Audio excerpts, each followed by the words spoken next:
You need to ask for feedback. And when you get that feedback, you can't be fighting with people. You need to listen to it.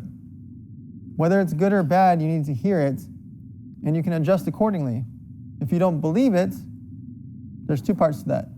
You might not believe it when somebody says something bad, because it might be your ego getting hurt, or you just don't want to believe it. But either way, you should listen to it and consider what people are saying.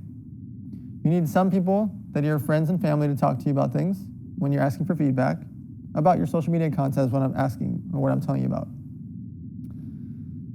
But you also need to hear from strangers or people in your industry or your social media followers. Your haters, your trolls, they're always going to tell you what's bad about you, no matter what. You can donate $10,000 to charity, and they say, you didn't donate $10,100. No matter what, your trolls are always going to talk crap about you. That's not what I mean. What I mean is asking for feedback from people that are in the social media space, that are in your business industry, that are like-minded than you, but also from your social media followers, your friends, your family, just to hear feedback. Not to stroke your ego. You're not asking for your wife to just pat you on the back. That's not what this exercise is about. Asking for feedback is to make you better. The same way if you're a chef and you give somebody a plate of food and then you give somebody else a plate of food and somebody else a plate of food, it's the three same plates. Hearing what they say about it, even if you think it's absolutely amazing, is important so you can adjust. If she says it's too salty, he says it's too salty, and she says it's too salty, well, even if you think it's perfect, but the crowd has told you it's too salty, you have to consider adjusting.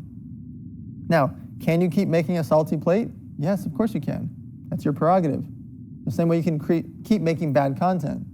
But if you get a reaction from people and they're upset with you, or they don't like something, or they comment, you should take that to heart. And the other side of it is, you hand them that salad, that person a salad, that person a salad, and nobody complains and they all like it, well, now you know something that you should be doing more of. I call that digging for oil. If you find something that's working, and let's call that salad your fitness content when you're a real estate agent. If you're posting real estate stuff all the time, but when you post fitness content, you're getting way more traction, you should do more of that. A good example is Tai Lopez. He posts business content, traveling,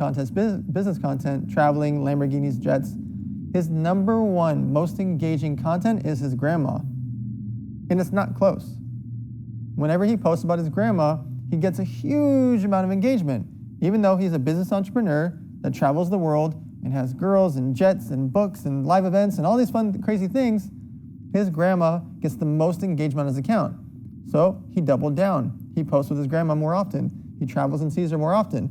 Not to do it as a marketing play, but because he wants to see his grandma, the content's working, why not incorporate her more? Before he might have only posted her once a month, now he wants to post her all the time because it's fun, the people like it. So he got that from feedback. He got that by seeing there was way more likes, comments, and views about the grandma images. So think about that for yourself.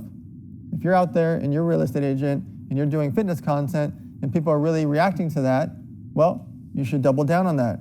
Now instead of posting fitness once or twice a week, now you should post it 3 or 4 times a week.